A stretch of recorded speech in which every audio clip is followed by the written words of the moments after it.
Truk Fuso di Sumedang ini jalan sendiri saat ditinggal sopirnya. Kisah nyata ini dialami oleh salah seorang sopir truk Fuso Tugino yang berumur 57 tahun. Kejadian ini terjadi di Kebun Pinus Jalan Wado Malambong, tepatnya Desa Cilentrang, Kecamatan Wado, Kabupaten Sumedang. Saya berprofesi jadi sopir itu sudah 46 tahun. Selama puluhan tahun jadi sopir, baru pertama kali seumur umur mengalami hal yang mengagetkan dan menegangkan. Tak ada hujan dan angin. Setelah saya kembali dari toilet, mobil truk Fuso yang diparkir tiba-tiba turun dan melaju sendiri.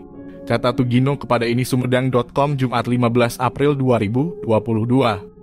Kejadian tersebut, kata Tugino, kurang lebih sudah 6 bulan yang lalu. Pada waktu itu, Tugino telah mengisi pasir truk Fusonya 15 ton untuk dikirim ke Citimun, Kecamatan Cimalaka. Jadi setelah mengisi pasir, saya istirahat dulu di mobil dan bannya pun saya ganjal dengan batu agar aman mengingat rem tangan sudah aus. Ketika saya tersadar jam, sudah menunjukkan pukul 3.00 waktu Indonesia Barat. Mobil saya panaskan mesinnya lalu saya turun dari mobil, maksudnya mau buang air kecil. Namun ketika kembali dari buang air kecil itu, tiba-tiba mobil truk Fuso itu melaju sendiri, ujar Tugino. Dikira hanya mobil Fuso saya yang melaju sendiri, ternyata banyak kejadian mobil melaju dengan sendirinya. Melihat mobil bergerak sendiri, kata Tugino, dirinya berlari-lari mengikuti mobilnya sambil teriak-teriak. Sontak saja orang-orang yang tidur di dalam warung pada bangun karena kaget, lalu keluar untuk melihat kejadian yang sesungguhnya.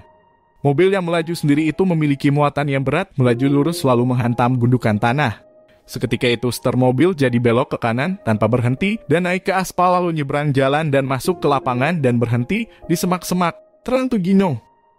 Ketika mobil melaju, sambung Tugino.